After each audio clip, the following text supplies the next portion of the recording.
From the land down under, with the rock at its centre, comes the little Aussie watchman.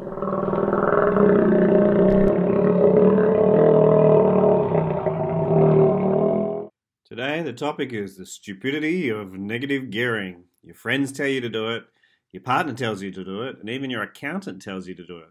So what is it, and why should you ignore them and not fall into the Ponzi scheme, which is negative gearing?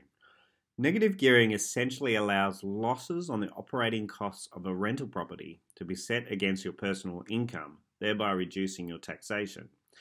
This can be done in Australia, but not necessarily in any other country in the world, or in other countries. In essence, it means that you have to deliberately run your rental property at a loss. That means you have to deliberately take out an investment loan whereby interest repayments and other costs are greater than rental income. The belief is that the capital gain of the property, i.e. the amount of property increases in cost over the lifetime of ownership, and money saved by reducing taxation is greater than the loss sustained in the operating costs. People are drawn to this method of investing because it promises three things: reduced taxation, ownership of property, and wealth production. The problem is that it often does not produce wealth production. In fact, the majority of markets lead to the loss of wealth. Why is that? What is it that people are missing?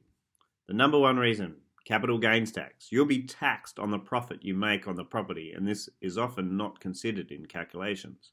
Number two reason: property investing is most valuable when you not only make money by appreciation of the asset over its lifetime, but also by making money every month from rental. When you negatively gear, you are only going to make money if the property markedly increases in value, and therefore you accept a much greater risk. If your property value remains stagnant or only modestly increases in value, you will lose money. Number three reason: opportunity lost. When you are making money every month from your rental income, that money can be reinvested into something else that makes you money. You lose the opportunity when you have a property that is negatively geared, and therefore you are losing money until eventually you have to sell the property.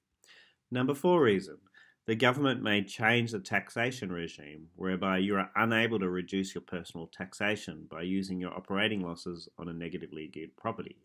In fact, the Labor government has been floating the idea that they indeed will do this if they win the next election. Number five reason: interest rates may increase or your personal income may reduce for reasons you cannot control. This can be to such a degree that you can no longer fund the loss on your negatively geared property. You may be forced to sell the property in a bad market and thereby lose even more money. If indeed your property is positively geared, you're more likely to be able to weather such storms. If you plan to negatively gear, then remember you are planning to be a Ponzi investor. You will only stay afloat if there is perpetual appreciation of your property. My advice is simple and just common sense. Invest to make money and not to save tax. If you're paying a lot of tax, it simply means that you're making lots of money. Don't be greedy and find yourself in a position which turns your investing life into a misery.